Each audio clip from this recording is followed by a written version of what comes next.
bakal. Ay, magtatukulat, magpahinga, pero Elizabeth, hindi mapapalag. Pero yung sitwasyon na parang pinagtataga sila. At dahil parang pinagtataga, ay ba't biglang nakilala ang Diyos? Biglang nakita na mapatad sila. Biglang itinuri ng butis niya ay talagang biyaya ng Diyos. Okay? Ganun din po sa buhay natin. Kung minsan, kapag nakakaranas tayo ng mga tabak at mga pangyayari, masaklap sa buhay natin, doon tayo lumaban po at nagkakabunga at may tuturing pa natin ang sarili natin na mapalad sa gitna ng mga masasakla ng karanasan. Yun ang tunay na matamis na mapalad. Amen? Amen. Ikatlo, mapalad ka, sabi ni Elizabeth kay Maria, mapalad ka, uling ating ng paniwalaan. Mapalad ka dahil naniniwala ka.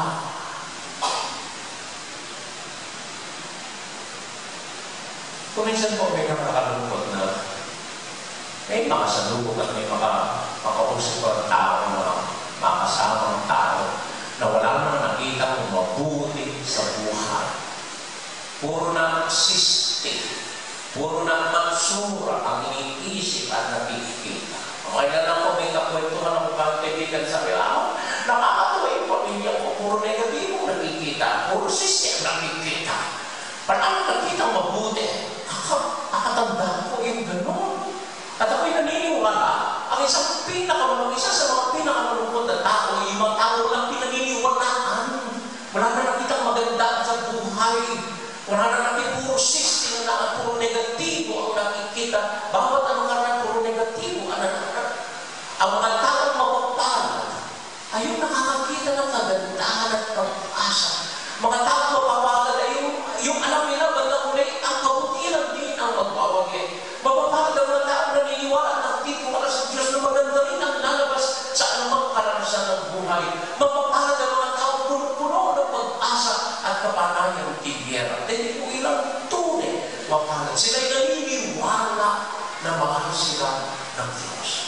Ang mga ito ang siyang tunay na mapapalad. Minsan po, nagkala ito, pag in-general assembly kami mga pare, na may biglang tumayo pare na wala pang 1 year sa pagka-ordain. At doon sa assembly namin, ay biglang nagpo-complain. Pag ganito po doon sa parokya ko, pag nag-visa po sa 10, simba, hindi na nila ng kolekta, dahil tayo ng mga baryo, walang mga taong tumutulong sa akin, ako'y nahihirapan, nagkapunod ganyan sila sa akin.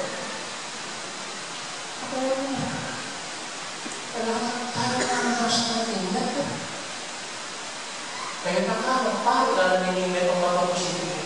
Kaya nakakapari aseseyo. Ano yung sabihin? Kaya nakakapari aseseyo. Napakamalas naman niya. Hindi niya pwede ituloy ang sarili niyang mapalad doon.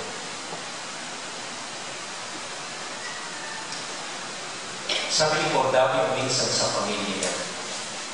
Gusto ko na po magpakasal. No! At sino naman ang nagpuan mong babaeng makakasalan?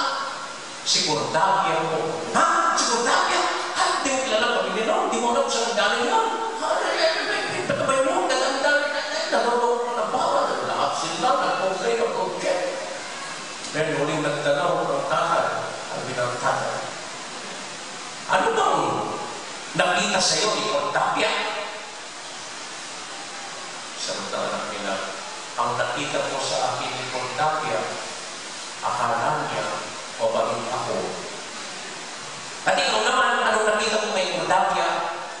Ang nakita ko po kay Cordavia, akala niya, mabait ako. O yan? Nagatan, kami ang makukuha niya.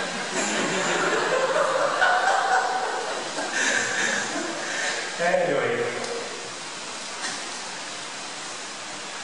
tingnan ko nakalalakan ko ng kwento ito.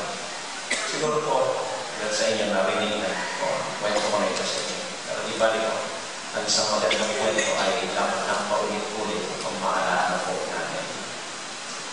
Minsan daw sa lumang tipan, nagpapahinga si Haring David sa kanyang malaki at punong-puno ng ginto at diamanting palasyo. At habang nagpapahinga siya dun sa malaking palasyo niya, nagkaroon niya sa bintana yung arko ng Panginoon. Yung santisimo ng Panginoon, nasa lupa lamang nakatakip ng isang tent.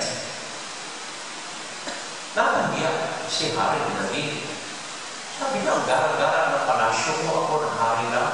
Ang ating Diyos, nandun lang sa lupa, nakatakip sa liwanag ng araw sa isang tent. Ay, hindi ko dito, sabi niya. So, nagdasal siya sa Panginoon, sabi niya sa Panginoon, ipagagawa kita sa malaking magandang templo.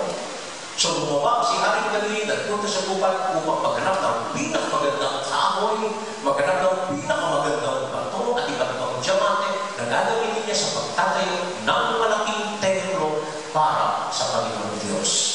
At nung naipunan niya ang kahoy, ang susunod na tanong, saan niya itatayo ang magarang templo ng Diyos? So, naglakad ulit, naghahanap ng magandang lugar, at dahil pagod na sa paghahanap ng kahoy at iba't ibang materyales, habang naglalakad siya sa gubat, bigla siyang inantok at nakatulog sa ilalim ng isang punong kahoy. At habang siya natutulog, ayon sa kasulatan, siya'y nananaginip. At ganito ang panaginip niya. Minsan daw may dalawang magkapatid. Dalawa lang kasi. Yung panganay, walang asawa, matandang lalaki. Yung kapatid niyang bunso, may asawa at may 5 anak.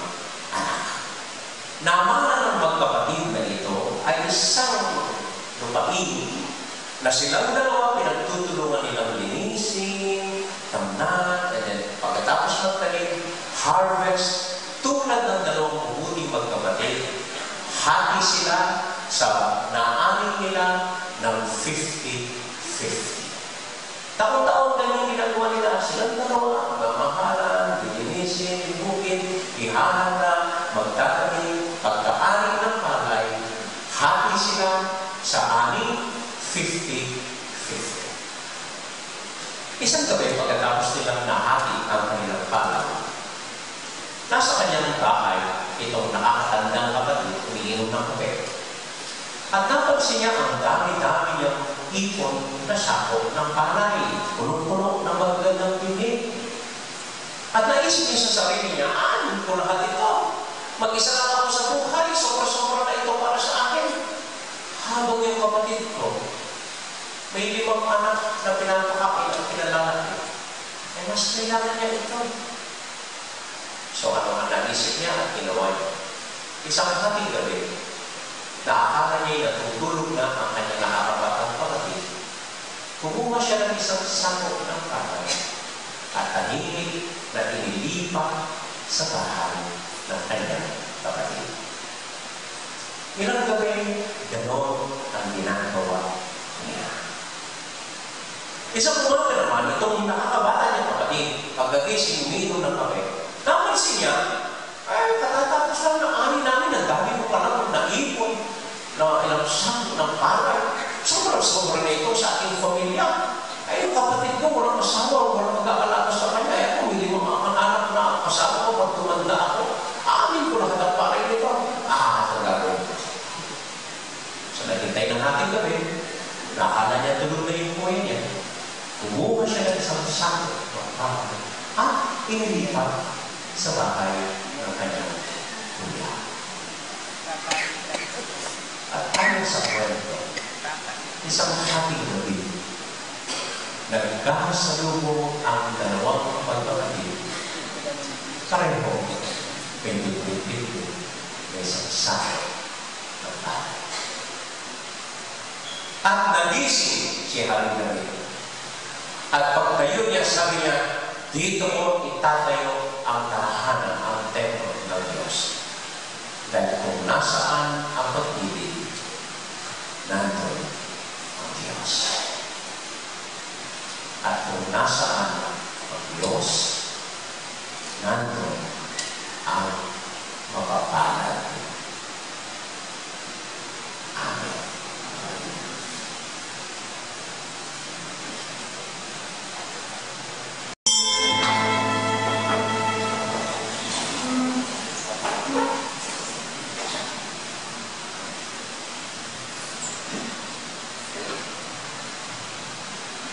Sulit natin panalangin pa at iting panibanal sa mga panganalan. Buli na ilipat para natutuloy. Yung pangalan mo sa niligalan, inusta at inuspirito mo. Bangkaya mo, mayayang katawan at daya, ilimin sa Kristo. Bayang pinawagos ng luto pangasang panganalan, inuwain ko na ito. Pero sa akin Tira siya. At pinyekrete ang kanturan ng tagapalili, ikaw at kanya. Pilit ka ang katawan, kaming tao, para kaya.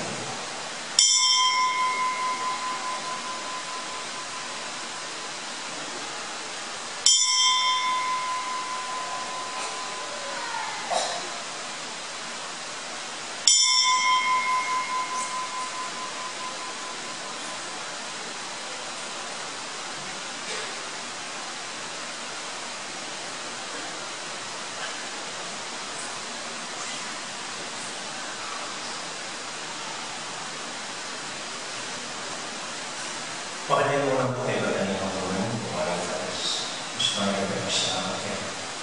Pilimin katas ka rin ang kantuan na tagapalili, ikaw at mga Piling katas nita ang kaya. Hinggayan yung balik na lang ang gauntingan.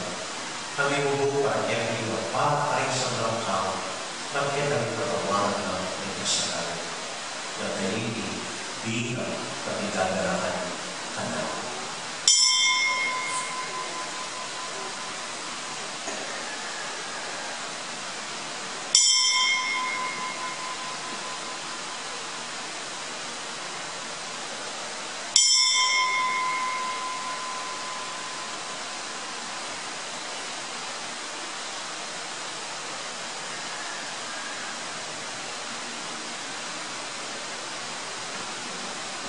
Sagrada